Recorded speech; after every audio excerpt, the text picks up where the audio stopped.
Metal presence কৃষি সংবাদ সুজলা সুফলা।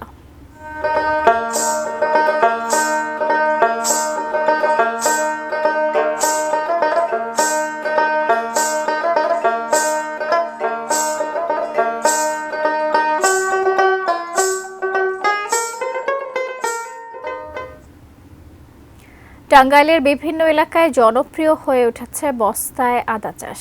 ঝামেলামুক্ত চাষাবাদ হওয়ায় লেখাপড়ার পাশাপাশি শিক্ষার্থীরাও আদা চাষ করে বাড়তি আয় করছেন। টাঙ্গাইলের সখীপুরে বাড়ির পাশে অব্যবহৃত একটি আঙ্গিনায় বস্তায় আদা চাষ করে সাফল্য পেয়েছেন কলেজ ছাত্র আবির হাসান। ইউটিউবে ভিডিও দেখে উদ্বুদ্ধ হয়ে মাত্র ৯,০০০ টাকা খরচ করে পরীক্ষামূলক ৩০০ বস্তায় আদা চাষ করেছেন।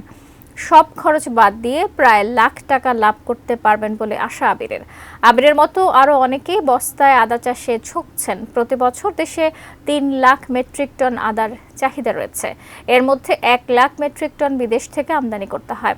দেশে পরিত্যক্ত জমিগুলোতে আদা চাষ করা হলে আমদানির পরিবর্তে বিদেশে রপ্তানিও করা সম্ভব বলে মনে করেন অর্থনীতিবিদরা। খরচ অনেক কম এবং এখানে লাভ হওয়ার সম্ভাবনাও বেশি। প্রত্যেক আঙিনায় যদি কিছু কিছু আদা চাষ করা হয়, ৩ লক্ষ মেট্রিক টন চাহিদা পূরণ করার পরও আরও ৩ লক্ষ টন আদা বিদেশে আমরা রপ্তানি করতে পারি।